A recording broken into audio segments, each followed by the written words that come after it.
की जय श्री राम, जय जय श्री राम। आज सारे लोग बैठ जाओ भाई, जरा एक कटआउट बटआउट भी नीचे कर दो, पीछे दिखाई। यहां पर भी सारे लोग बैठ जाओ, जरा बैठ जाइए भाई, मीडिया वाले भी बैठ जाए, जरा आपका डंडा ऊपर रखो, बैठ जाओ सारे लोग, पीछे माताएं बहनें बैठी है, बैठ जाइए भाई। सिक्योरिटी के लोगों को आगे आने दे, पहली रेलिंग तक सबको आगे आने दो, बाहर खड़े हैं वो भी अंदर आ जाए, जरा पहली रेलिंग तक आने दो सबको, बाहर खड़े हैं वो लोग भी अंदर आ जाए जरा।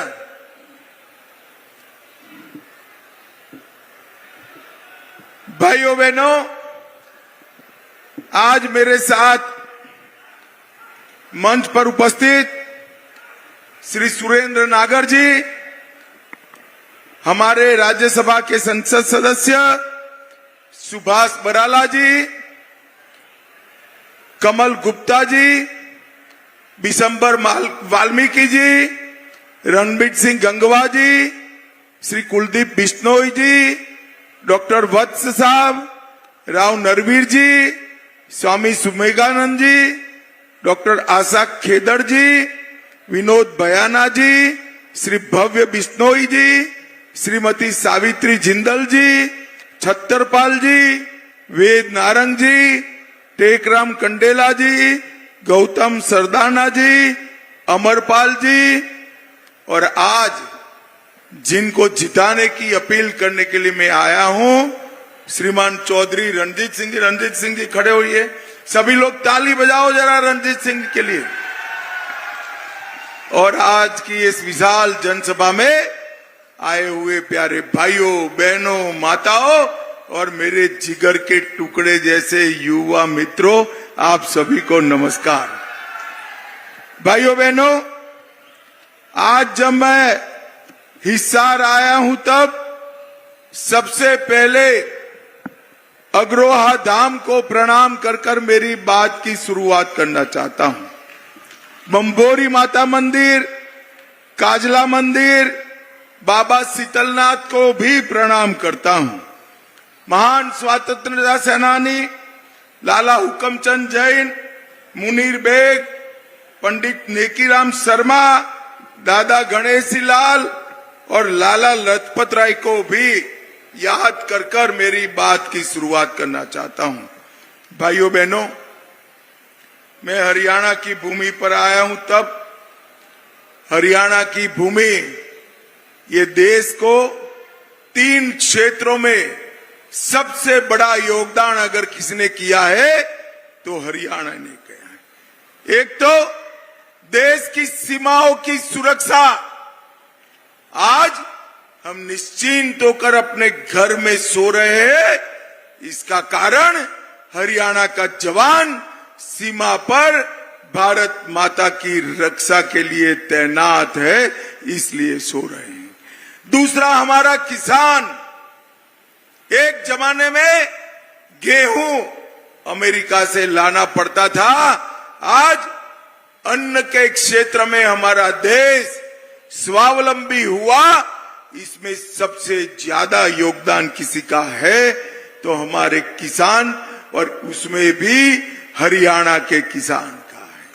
और तीसरा, खेल कहीं पर भी खेला जाता हो, राष्ट्रीय हो अंतर्राष्ट्रीय हो, सबसे ज्यादा मेडल अगर किसी को मिलते हैं तो हरियाणा के धाकड़ खिलाड़ियों को मिलते हैं। धाकड़ खिलाड़ी, ये तीनों क्षेत्रों में हरियाणा ने देश को आगे बढ़ाने का काम किया है और ये तीनों क्षेत्रों को एक एक कर कांग्रेस पार्टी ने खत्म करने का काम किया है। भाइयों बहनों, मैं आज आपको बताना चाहता हूं, कांग्रेस पार्टी ने अपने शासन के अंदर बोफोर्स का घोटाला किया, हेलीकॉप्टर का घोटाला किया, सेना के जवानों की गाड़ियों का घोटाला किया, हजारों करोड़ के घोटाले एक कांग्रेस पार्टी ने किए। किसानों के लिए भी फर्टिलाइजर का घोटाला, चावल का घोटाला, फूड के स्कैम का घोटाला और खेलों में कॉमनवेल्थ गेम का घोटाला किया। ये तीनों क्षेत्र जो हरियाणा को आगे बढ़ाते हैं, तीनों क्षेत्रों में कांग्रेस पार्टी ने अपना घर भरने का काम किया है। जब मोदी जी ने आते ही सबसे पहले 1 रैंक 1 पेंशन का काम कर 1,20,000 करोड़ सेना के जवानों के अकाउंट में सीधा भेजने का काम नरेंद्र मोदी जी ने किया और 20 लाख करोड़ का अनाज एमएसपी पर खरीदा। सबसे ज्यादा अनाज आजादी के बाद अगर एमएसपी पर किसी एक सरकार ने खरीदा है तो वो भारतीय जनता पार्टी की नरेंद्र मोदी सरकार ने। और हरियाणा में तो भाजपा सरकार ने भावांतर योजना से कोई क्रॉप नहीं छोड़ा जिसमें कोई फायदा किसान को न मिलता हो। और खेलों के बजट में मोदी जी ने 3 गुना बढ़ोतरी की, स्टेडियम बनाए, नए कोचेस लाए और खिलाड़ियों के मानदेय के अंदर भी बढ़ोतरी करने का ऐलान किया। और हरियाणा वालों सुन लो, 2036 में मोदी जी ओलंपिक भी यहां पर हमारे देश में लाने वाले हैं। मोदी जी ने तीनों क्षेत्र को आगे बढ़ाना का काम किया और कांग्रेस ने तीनों क्षेत्र को बर्बाद करने का काम। भाइयों बहनों, ये चुनाव जो हो रहा है इसमें 2 खेमे पड़े। एक खेमे में 12 लाख करोड़ का घपला, घोटाला, भ्रष्टाचार करने वाली कांग्रेस पार्टी है और दूसरे खेमे में 23 साल तक मुख्यमंत्री, प्रधानमंत्री रहकर भी जिस पर 25 पैसे का आरोप नहीं है, ऐसे हमारे नेता नरेंद्र मोदी है। नरेंद्र मोदी एक और चांदी की चम्मच के साथ पैदा हुए राहुल बाबा है तो दूसरी ओर गरीब चाय बेचने वाले के घर में पैदा हुआ नरेंद्र मोदी है। नरेंद्र मोदी एक और थोड़ी गर्मी बढ़ते ही थाईलैंड और बैंकॉक चले जाने वाले, छुट्टी पर चले जाने वाले राहुल बाबा है। भाइयों बहनों, मेरी बात याद रखना, मैं भी हूं, आप भी हो। 6 तारीख को, जैसे ही 4 को परिणाम समाप्त होगा, 6 तारीख को राहुल बाबा वैकेशन पर चले जाएंगे, वैकेशन पर चले जाएंगे। और दूसरी ओर 23 साल से एक दिन की भी छुट्टी लिए बगैर दीपावली के दिन भी सेना के जवानों के साथ मिठाई खाने वाला नरेंद्र मोदी है। ये दोनों के बीच में आपको तय करना है। एक और पाकिस्तान को मुंह तोड़ जवाब देने वाले नरेंद्र मोदी है और दूसरी ओर एक कांग्रेसी कहते हैं पाकिस्तान का सम्मान करो, पाक ऑक्यूपाई कश्मीर उनसे न मांगो क्योंकि उनके पास एटम बॉम्ब है। अरे मुझे बताओ हिसार वालों, ये पाक ऑक्यूपाई कश्मीर हमारा है या नहीं है? अरे जोर से बोलो, है या नहीं है? कांग्रेस कहती है पाकिस्तान के पास एटम बम है, उसको छोड़ दो। राहुल बाबा, मैं महाराज अग्रसेन की भूमि से कहता हूं कि ये पाक ऑक्यूपाई कश्मीर भारत का है, रहेगा और हम उसको लेकर रहेंगे। भाइयों बहनों, हरियाणा में 6ठे फेज में चुनाव होने वाला है। आज 5वें फेज का चुनाव है। 4 फेज का चुनाव समाप्त हो गया है। आपको परिणाम जानना है क्या? जानना है तो सुन लो। 4 फेज में नरेंद्र मोदी जी 270 सीटें प्राप्त कर बहुमत प्राप्त कर चुके हैं और 5वें, 6ठे, 7वें ने 400 पार कराना है। और मैं आज कहता हूं, इस साहजादों और दामादों वाली कांग्रेस को 40 सीट भी नहीं मिलने वाली है। 40 सीट भी नहीं। भाइयों बहनों, कांग्रेस पार्टी के साहजादे राहुल बाबा ने 24 के चुनावों की शुरुआत भारत जोड़ो यात्रा से की थी। मैं आज आपको कहकर जाता हूं, 4 जून के बाद राहुल बाबा को कांग्रेस ढूंढो यात्रा निकालनी पड़ेगी। कांग्रेस ढूंढो यात्रा, दूरबीन लेकर भी कांग्रेस दिखने वाली नहीं है। 24 के चुनाव में सिरसा से लेकर सोनीपत तक, पंचकुला से पलवल तक और हर जगह मोदी जी का विकास का कमल खिलने वाला है। भाइयों बहनों, ये 10 साल में सबसे तेजी से विकास करने वाले राज्यों में से हमारा हरियाणा है। हरियाणा की आर्थिक विकास दर 8% है। जीएसटी सबसे ज्यादा प्रति व्यक्ति हरियाणा कलेक्ट करता है। ईज ऑफ डूइंग में हरियाणा टॉप पर है। 400 विश्व की फॉर्च्यून कंपनियों के कार्यालय अपने गुरुग्राम में बने हैं और खाद्यान्न देने में देश में हमारा दूसरा नंबर, दूध में तीसरा नंबर और सामाजिक सुरक्षा का पेंशन हरियाणा में पूरे देश में सबसे ज्यादा दिया जाता है। और स्वास्थ्य सुविधाओं में पूरे देश में पहले स्थान पर हरियाणा है। देश में जितनी गाड़ियां घूमती है, हर दूसरी गाड़ी हरियाणा से बनकर जाती है। जितने ट्रैक्टर है, हर दूसरा ट्रैक्टर हरियाणा से बनता है। और ये हुड्डा साहब, आपने क्या किया था? चिट्ठियां लिख लिखकर दामाद के दरबारी बने हुए थे आप। भाइयों बहनों, ये कांग्रेस का हाथ दिल्ली के जीजा के साथ है और उनके शासन में पब्लिक, प्रदेश की जनता खाली हाथ थी। और मैं आज बताता हूं, नरेंद्र मोदी जी के प्रधानमंत्री बनने के बाद, हरियाणा में भाजपा सरकार बनने के बाद हर गरीब के पास पक्का मकान है, शौचालय है, गैस का सिलेंडर है, नल से जल है, किसान का कल्याण है और विकास का गुणगान भी यहां पर हो गया है। भाइयों बहनों, दरबारी, दामाद और डीडल्स की ये सरकार थी, इसकी जगह लोक कल्याण की सरकार नरेंद्र मोदी जी लाए हैं। मुझे बताओ हिसार वालों, अयोध्या में राम मंदिर बनना चाहिए था या नहीं बनना चाहिए था? अरे जोर से बोलो जरा, बनना चाहिए था या नहीं बनना चाहिए था? 70 साल तक ये कांग्रेस पार्टी राम मंदिर को अटका कर रखी, लटका कर रखी, भटका कर रखी।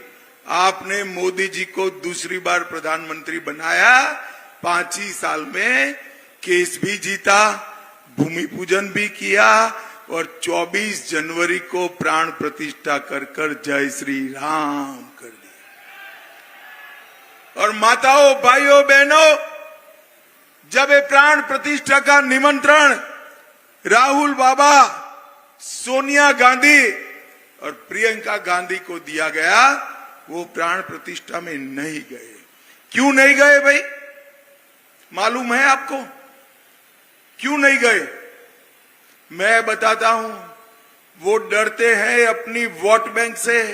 और हिसार वालों, यहां बैठे हो ना, आप लोग उनकी वोट बैंक नहीं हो, उनकी वोट बैंक वो घुसपैठिए है, घुसपैठिए उनकी वोट बैंक। उनके डर से राम महोत्सव में नहीं गए और आज देश में सवाल खड़ा कर रहे हैं। भाइयों बहनों, मुझे बताओ, ये कश्मीर जो है हमारा है या नहीं? जोर से बोलो, है या नहीं है? धारा 370 हटनी चाहिए थी या नहीं हटनी चाहिए? 70 साल तक ये कांग्रेस पार्टी धारा 370 को संभाल कर बैठी। एक अनौरत संतान की तरह अपनी गोदी में खिलाती रही। मोदी जी आए और मोदी जी ने धारा 370 को 5 अगस्त 2019 को समाप्त कर दिया और कश्मीर को हमेशा के लिए भारत का हिस्सा बना दिया।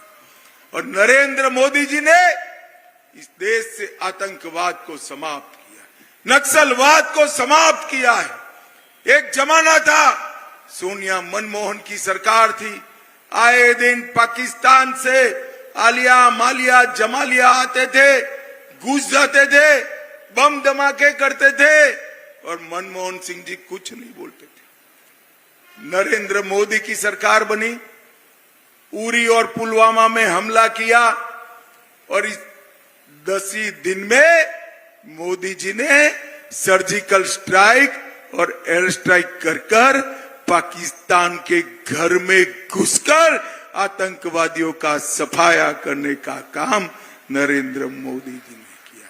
भाइयों बहनों, मोदी जी ने सभी को, पूरे देश को कोरोना का टीका लगाकर सुरक्षित किया। हिस्सार वालों, आप सभी को टीका लगा है या नहीं लगा है? जरा जोर से बोलो, लगा है या नहीं लगा है भाई? और ये राहुल बाबा उस वक्त मजाक करते थे कि मोदी टीका है मत लगाओ।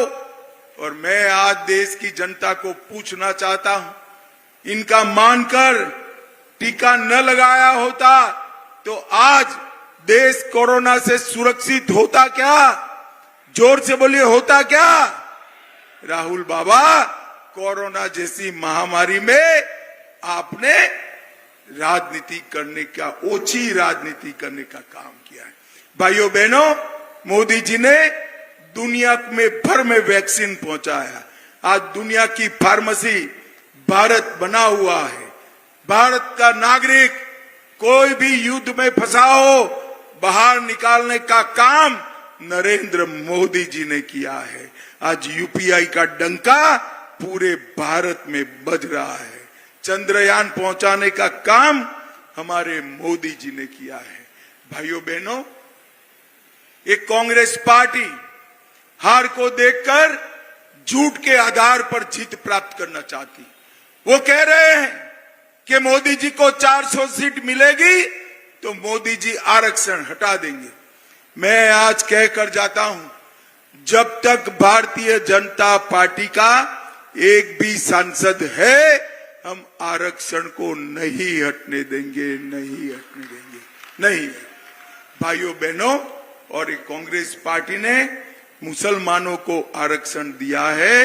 हम 400 सीट आप दिला दो, एक गैर संवैधानिक आरक्षण को समाप्त करने का काम भी भारतीय जनता पार्टी की सरकार। भाइयों बहनों, राहुल बाबा कहते हैं कि कांग्रेस की सरकार आएगी तो ट्रिपल तलाक वापिस ले आएगी। आपको ट्रिपल तलाक वापिस लाना है क्या? जरा माताएं बहनें बोले, लाना है क्या? भाइयों बहनों, पूरे हरियाणा के अंदर ढेर सारे विकास के काम मोदी जी ने करे हैं।